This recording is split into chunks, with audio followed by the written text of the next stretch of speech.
for what I needed. I wasn't allowed to say, hey, that didn't really sit well with me when you said that. That hurt. Yeah, that hurt. Yeah. You know, Yeah. Instead, what I used to do was just assume that the other person would just notice. That they would notice, Right. and then I would start to do some unspoken behavior to get them to notice that they hurt my feelings.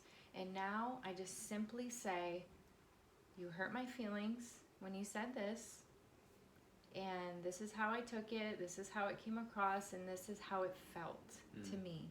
And it's really hard to argue with somebody's feelings. Yep. This made me feel like this, and that's okay to feel like that. And I also have a rule of thumb or a code of honor or whatever it is, that I don't go attacking the other person's character either. Yeah, you're real good about that. So I just simply, address the hurt without attacking the character, without saying, like, you're so blank, blank, blank, you don't even blank, blank, or you always, or you never, anything like that. I just say, that hurt me when when this was said, or when you said this, it hurt me, or it disrespected me. Yeah. I really feel like I learned those lessons again a lot early on from you, because I remember for me, I had a hard time getting to the hurt, like getting to the point, you know. So I would bring up things from several days or even weeks ago. You'd be like, "What are you talking about?" And even now, sometimes I do that. You're like, "Oh, that's really what you're upset about," because it'll finally come out, you know, after 5 or 10 minutes of just me kind of fumbling around, just being upset and kind of cranky about certain things. Yeah. Eventually, how I really feel came out, and so I think, I think for me, I really valued learning that from you early on, learning how to communicate, because you used to say things like, you can't be mean, and I'm like, what are you talking about? I'm not being mean. You know what I mean? It's not mean. It's I'm just saying things to just like say them. I don't really mean them. It's like, well, but you're being hurtful. But you're saying them, and they're mean things. You're like, well, I don't mean them. Well, but you're saying them, But you're though. saying them, right? Yeah. Yeah, and it hurts, right? Yeah. Yeah. Like if somebody says F you. Yeah. And you're like, well, I don't mean it. Right. Well, you're not allowed to say it. Right. Then, We drew a line on that, you and I. Yeah. We can't say that to each other. Yeah. We can't say the F word. Yep. It's hard. It is hard. It is hard. And sometimes we say it but not at each other, so at least it's not Do you at say it under me. your breath, like as we're walking away sometimes? I do. I'll admit it. I do. I don't say it at you, but I do say it. What do I say? I say something, but it's not like that. But I do say, like, I say jerk a lot more, but I'm just a lot more, like, positive. Maybe ass. I don't know. But oh, man. okay. Oh my gosh. It's just because I'm both of those things. I'm a jerk and I'm an ass. Yeah, you are an ass. No, you can be an ass on purpose. But, I can get a little so-and-so as well. So I think if I were to boil it down, all these things are very lofty, just listen, just have better communication. What does that even mean? How do you even do that? How do you build trust? How do you, stop attacking your boyfriend's character or your husband's character when you just want to, like, fucking kill him? How do you do that? Well, you don't get to that point, because when you're at that point, when you're at your breaking point, no one's going to partner with you. Right. You're not going to get anywhere. No one's going to listen to you. The volume and the pressure of being in that mode turns people off. They shut down. Mm-hmm. So it's not even a productive, place to start. Mm-hmm. Starting at that place to set a boundary is not a good idea, and it doesn't work. And we've all been there, especially with women. It's really hard to set boundaries, and when the anger bursts through the need, and you need this, and the anger pushes through the fear. Oh, yeah. Then Yeah. you're setting the boundary. Right. But you're afraid of, up until that point that you get angry and you don't set it. You don't set the boundary when you're calm and Yeah. when the need has just You like just have appeared. become aware of it. You've just or become aware. Or it's like sort of relatively new. Yeah. You kind of just yeah. So here's what it boils down to. It boils down to each person has to commit to being on the same team. Yeah. It sounds really simple, but that means that I am for you and you're for me. You have my back, I have your back. Even if you're the problem in this moment or in this scenario, I still can trust myself and my ability to ask for what I need, Mm-hmm. get what I need, if it's sleep, if it's good food, if it's water, if it's exercise, if it's acupuncture, if it's chiropractor, that's my part. Mm-hmm. You know, I need to be filling my need or my tanks Mm-hmm. in those areas. But then getting what I need from you at that level of where I can still be kind and respectful, even if I'm being firm. Yeah. And Because you can be both. yes. You can be kind and respectful and be firm. Yes. But I also noticed that it's hard to do that with a partner who is unwilling.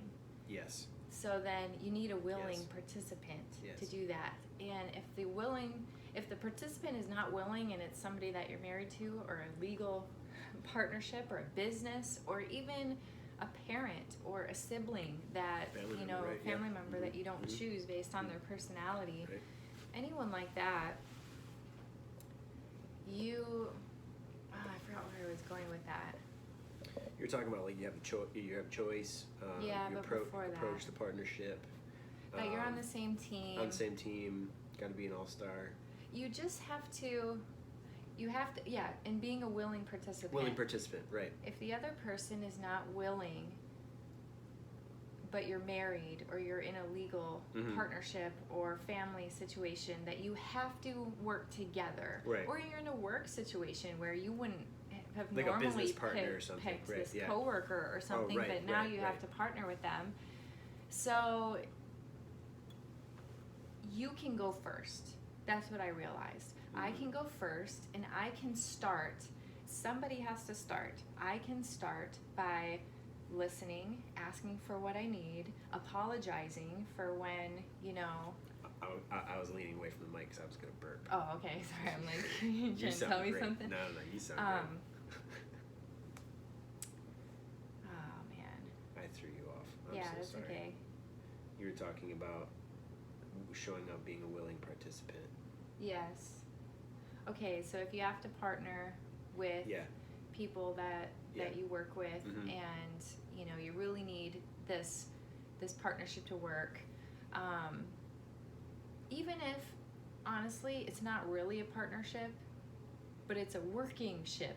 Yeah, Something. A partnership is where both people are moving toward a shared goal or a shared Yeah. purpose. Yeah. A shared goal, a shared vision. Right. Where sometimes in work we don't have those things, and sometimes in family situations or whatnot. So anyhow, my point is you can go first, and what that looks like, it might be bumpy. It might be really bumpy to go first, especially if it's an intimate relationship. And you and your partner have been going through some really, really hard stuff, and you have to go first.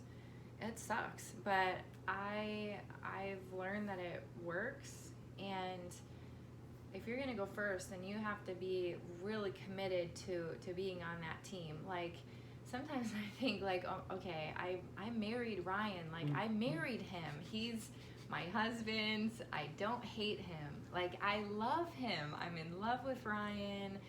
I partnered with him because there are really good reasons, like trying to get myself back to that space. I actually do love him. Okay. I love him.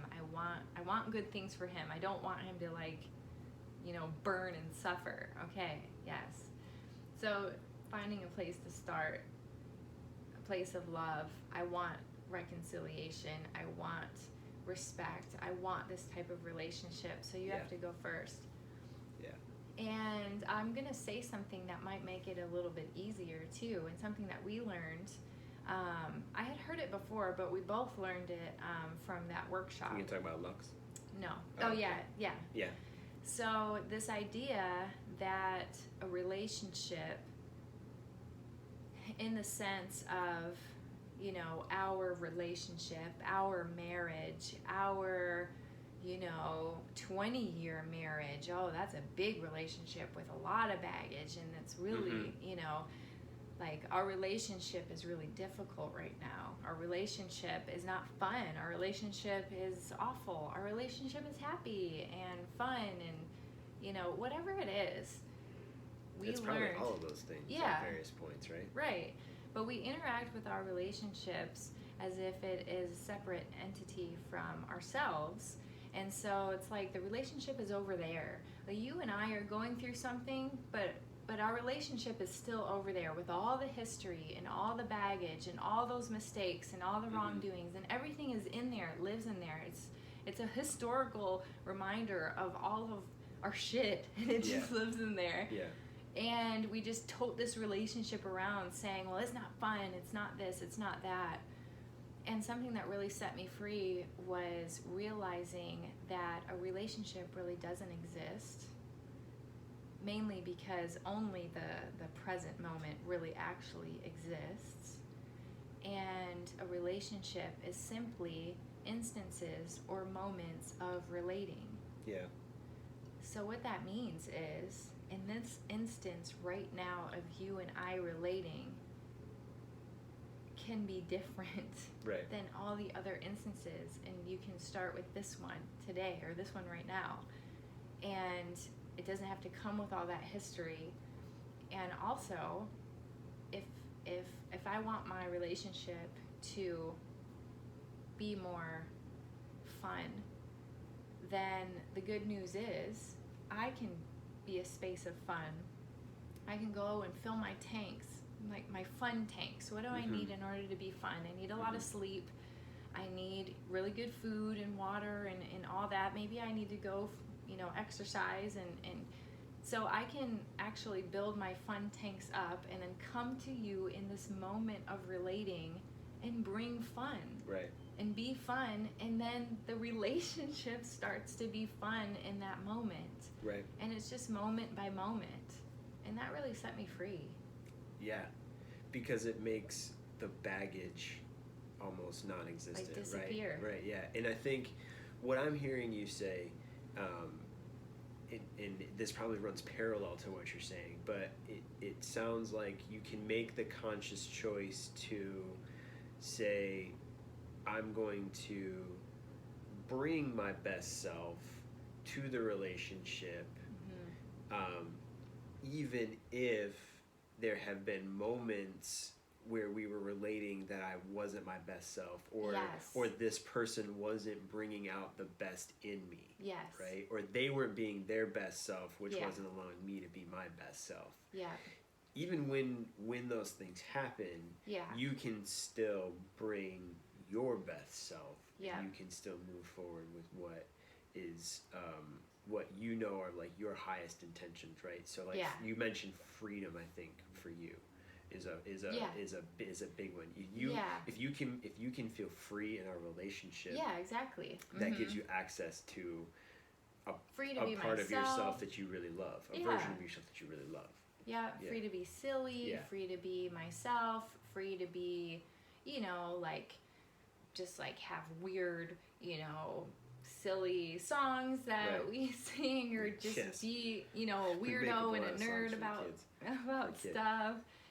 Just be myself, to be free to be myself. That's what I really mean. Total freedom to be who I am and to be seen, and to just know that I can express myself, you know, in the most natural way, and that it's accepted and loved. Yeah. You know, really, but also me doing my part about getting what I need, so that I'm not this rage monster that now you have to deal with because you married me, and this is just, you know, you just have to deal with who I am. No, I can be responsible and do my part. So that's what I've tried to do. Although I'm not perfect, I've never met anyone who's perfect. So another thing that you and I do that I really like is that we're allowed to come to each other and say, hey, I messed up. I really didn't mean that. Or, you know, like, I take it back. You know, sometimes that's really powerful. Absolutely. When you say that to me, or when you right away say, I'm sorry, I really didn't mean that. I'm sorry, that slipped out. But then it's my responsibility to honor that. And let it go. And not just, like, you know, rub your not let it go, face but in the mud about it. Yeah. Like, if you slip and you say, like, F you, or whatever, and you say, I'm sorry, I didn't mean it, you know, I'm sorry. These are just really small examples in, like, a, you know, a big partnership like this, or a serious relationship. Like, some of those are really charged up, and you and I have been in those times when we're so charged up, and it's so hard to partner, and those moments require, it's like if the other person, we say this, you and I say this, in those moments, like, imagine us, like, fighting and disagreeing and not really getting on the same page, and it's so frustrating. It's usually, like, around the holidays, or we're visiting family, or something's going on. Like, there are, multiple things are happening. That's the time when we say, whoever can, does.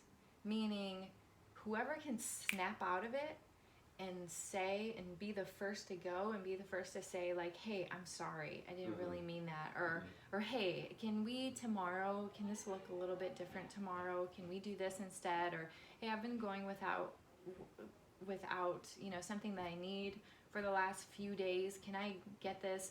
And it's like just the act of the other person having the courage to come to you and say, I'm sorry. The other person has an obligation, at least you and I have an understanding, that the other person has to put their sword down. Absolutely. You can't go in for the kill. No. No. Because we've done that before, where the other person has taken that opportunity. The other person is unarmed. And then it's an opportunity to, like, lash out. Go for the kill. And I invite you to not. And I invite you to have that, in that, you know, understanding and that agreement. I keep pointing at you. I'm sorry. That we have that understanding. It's true. I am that one. You do invite that me. If you're going to go first, it takes a lot of guts to go first. Well, you know, you've gone first a lot for us. So you can speak to what that's like. And man, is it so hard. But then you just remember, what are you doing this for? Do you want to stay? Do you want to stay in this relationship? Do you want to do this? Do you want this partnership? How committed are you to this partnership and having, like, the relationship that you want, and even, like, the life that you want? You know, how committed are you? You can be mad, you can be angry, you can go off pissed off into the corner and just make the other person pay and punish them and scold them and belittle them and whatever you're going to do, attack their character until they're down to a nub. But then none of that's partnership. None of that. You're right. None of that is partnership. And I, like I said before, I love you. Like, I love you, and I'm treating you like this. You know, you love me, and you're treating me like this. I treat committed life partner. So that had to stop. That had to go. Those things have to go, and somebody has to go first, and somebody has to go through that jungle. First. Do you feel like there's some sort of, like, unspoken cultural thing that just feels like married people, like, once you get married, you're just allowed to talk to your spouse or partner however you want? I've seen that. There's, like, a thing, right? It's just like, well, I'm married to them now. Well, no, not even that. That means, like, it's almost like an excuse to not communicate at your highest level anymore, right? Like, like, well, we're married now, so I don't have to ask perfectly for what I need, right? Oh man, that's or like, the other we're thing. married like, now, so I don't. Like, they don't deserve it. right? Or not even that they deserve it, but that it's just too much work. Yeah. And that they just feel like, nah, I'm not willing to put in the work. Yeah. You know what I mean? What I've learned over the last 11 years is that partnership takes work. Yeah. Relationship doesn't. You can be in relationship with literally anybody. But it could be dormant, right? Like it could be inactive. It's just moments of relating. Right. So any moment that you're relating with anybody, you're potentially in like, a relationship. Yeah. Where a partnership, this is another level. Right. This is like the next level. This is elite level, advanced level. You have a mirror shining on you every second of every day of how you're being and who you're showing up as, and are you a space of partnership? What am I going to bring to the table? It's all very intentional, and it takes effort. Right. I'm not saying that partnership is easy. It's not easy. It takes work. No, I think it's a myth. But it's worth it. Yeah.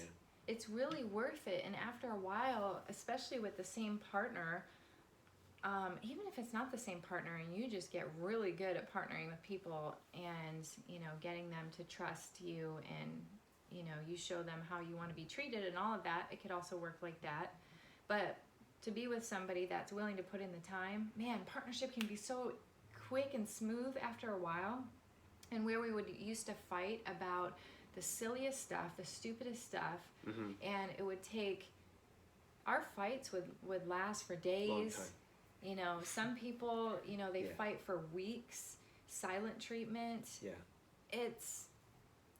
That just starts affecting your life.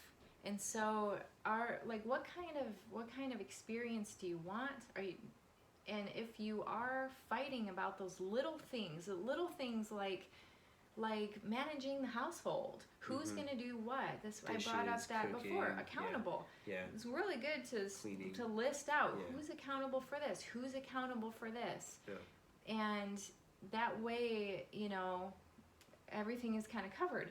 And so, okay, here's my point. My point is, when you don't have to... You don't always have to be making a point. Like, that's the Thank you. beautiful thing about podcasts. Like, Thank you can you. just talk and talk and talk and never make I appreciate a that. point. It's totally fine. And here's my point. For the listeners who appreciate a point, Yeah. my point is, imagine